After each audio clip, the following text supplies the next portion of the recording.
Christel, thank you for joining me this morning for the gift. It's lovely to see you. And I am reminded that running and walking is an inherent gift because we can move and do things. You only have to look at a baby flexing his or her muscles to see that they like to move. I mean, what a gift, would you say? Because it's not fun standing still, is it? No, it's certainly not fun standing still. Although there is a poem that people repeat. It's quite well known. They use it on adverts a lot. What is this life if full of care? We have no time to stand and stare. And I think often there is so much going on in life, such as work and your hobbies and this pressure to be busy, that we're always doing stuff, but it doesn't necessarily always mean that we're moving. Right. And actually one of the fundamental needs that a human has is to move, not to exercise obsessively, but to move.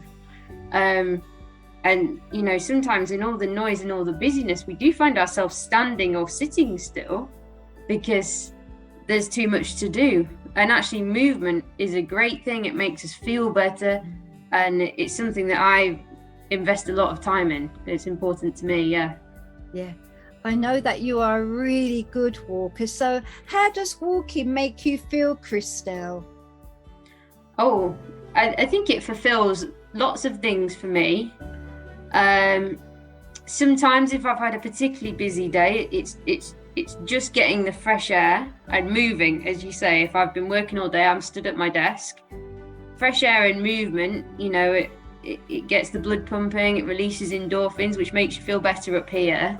I always say that to my friends that I remember when I went to university, I had one friend who was very sedentary. She came from a very hot country. Right. And she just didn't exercise. And she felt the pressure because there's loads of skinny girls on all these funny diets. And she's like, I need to do some exercise, Christel, but I can't run and I can't do all this Pilates stuff that you guys are doing, because I used to do classes with some of the other girls. I said, oh, you should just walk, Desiree. You should just do a really short walk.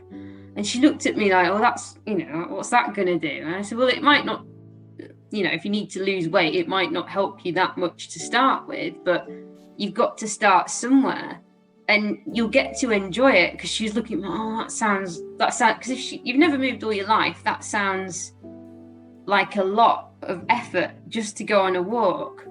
But I have never gone outside and moved a little bit and not felt better for it. So I think if it's something you don't do often, a 15-minute walk around the block is a great start. Yeah.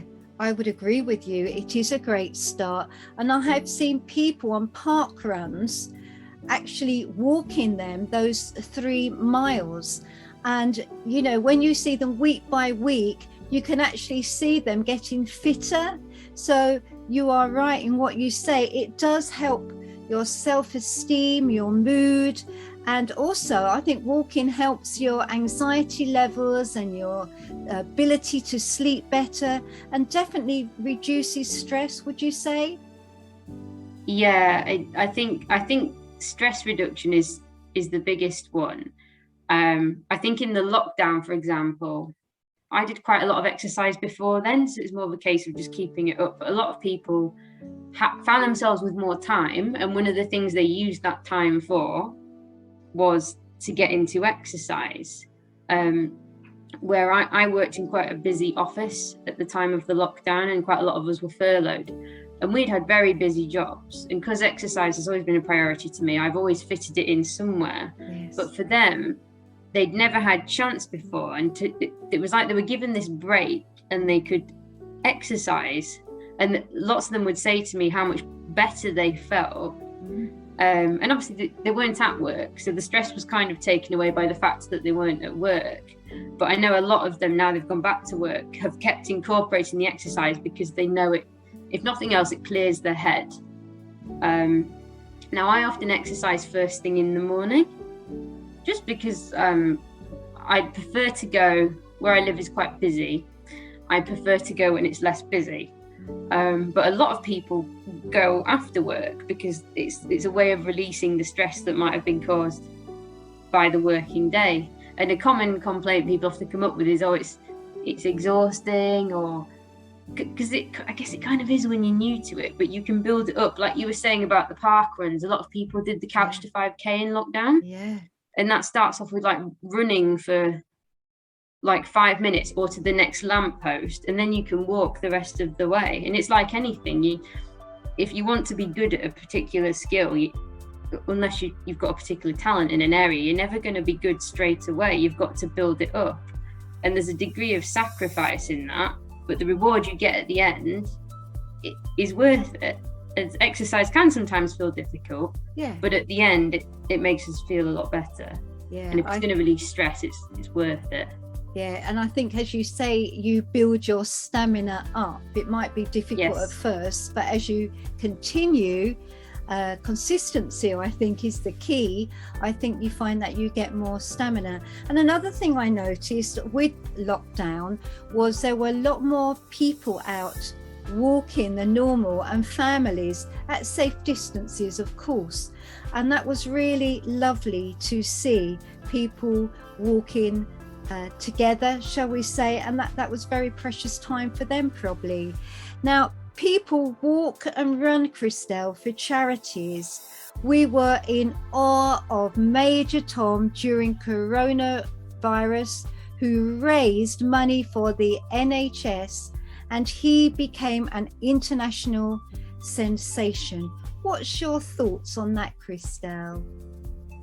I think Major Tom was particularly inspiring because of his age, as well as what he achieved. Even in his life in the military, he was someone who had done a lot for our country, and I think people got behind him a little bit more because of that. But I think when somebody has any sort of ailment or disability, or they're particularly old or whatever it is, I think people are always very inspired by someone who has been able to achieve something physically in spite of having some sort of impairment. Obviously, if someone who's completely able-bodied walks the 3 Peaks for charity, people always sponsor them, but I think it's always that bit more inspiring when somebody has done something out of a place of adversity. We always admire that more, because I think it makes us look at ourselves sometimes and think, well, if Captain Tom can walk all those miles at his age with his 2 sticks, then I can go out and start having a go at running. Do you know what I mean? I think it's partly because it helps us a little bit. And it was obviously it's very sad that he died, not long after he achieved what he did.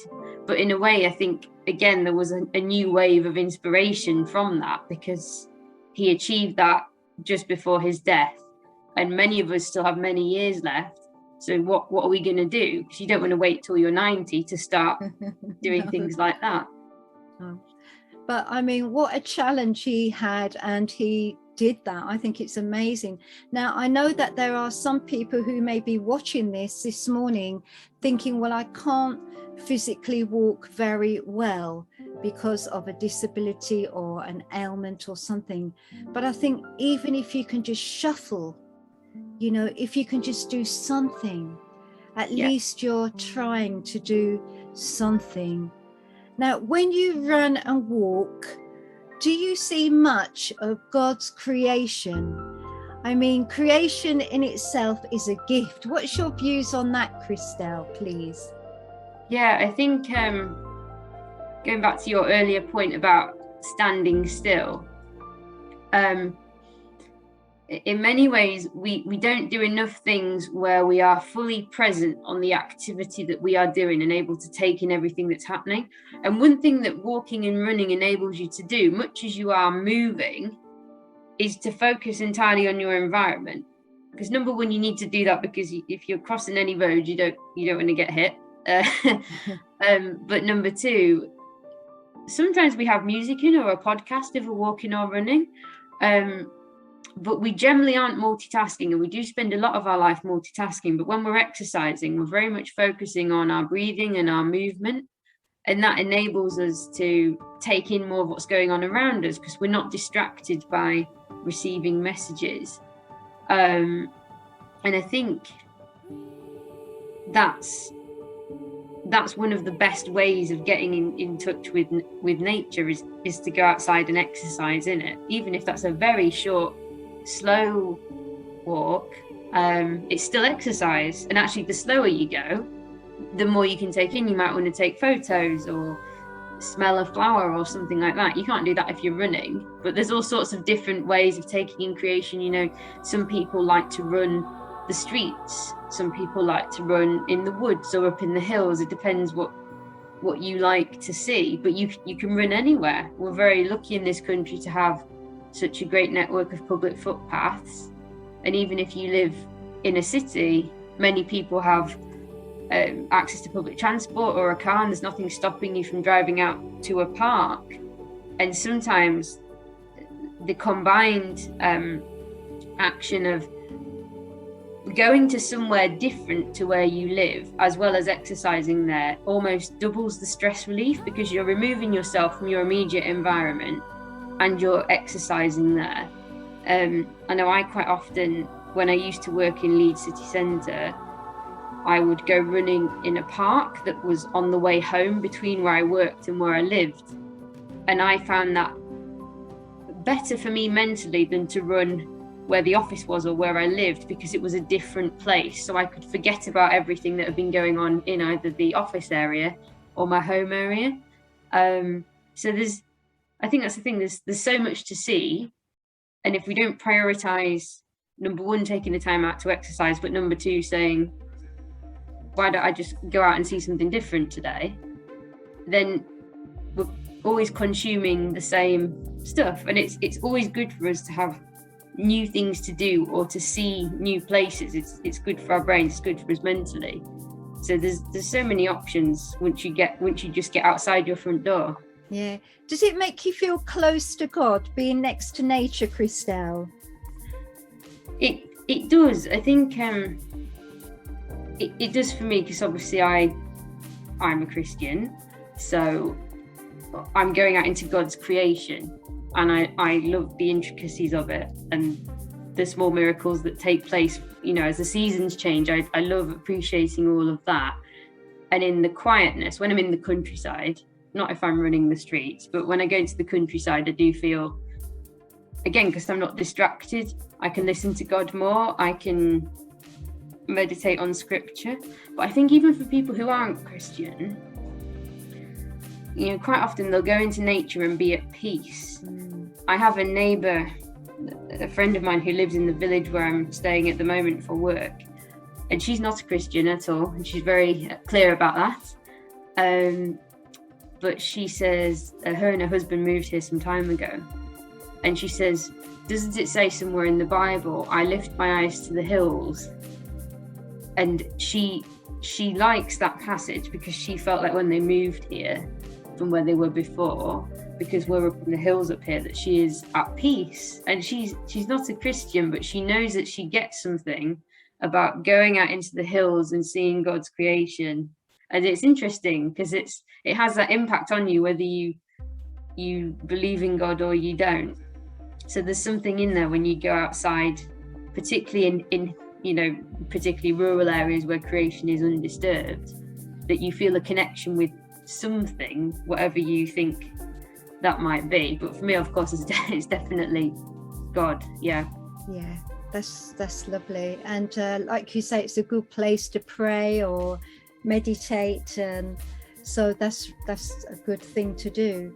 So Christel, I have to say, I know that you are such a good walker, and you walk miles and miles, and I think you have inspired us all today to walk more and to make that effort.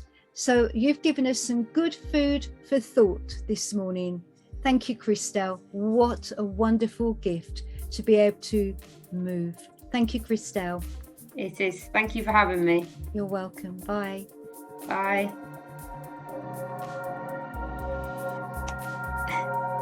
Well done. That was lovely, Christel. And, you know, I think nature does make you feel close to the Lord. You know, the awareness of God's presence when you go outside and you look at the sky. And Paul and I were looking at the sky tonight when we went for a walk, and it was just magnificent. You know, it was just beautiful, and it's so precious just to see the lovely blackberries that we've been picking and plums from a tree, and just to see the lovely color of the red and orange berries. It's just wonderful. It's a real good feel factor, isn't it? I think that's the thing, because I don't always go out and think, right, I haven't prayed enough this week, I'm going to go out for a walk and pray. Yeah. Like sometimes I don't go out with that in mind at all. No, but you go to enjoy. You see something, you appreciate it, and you know it's God. Yeah. And I feel like even people that aren't Christian have that. They just don't know what it is. No, because lots of people feel something when they're in the middle of nowhere. Yeah. But they wouldn't know. They're like, oh no, it's not God because I'm an atheist, you know. Yeah.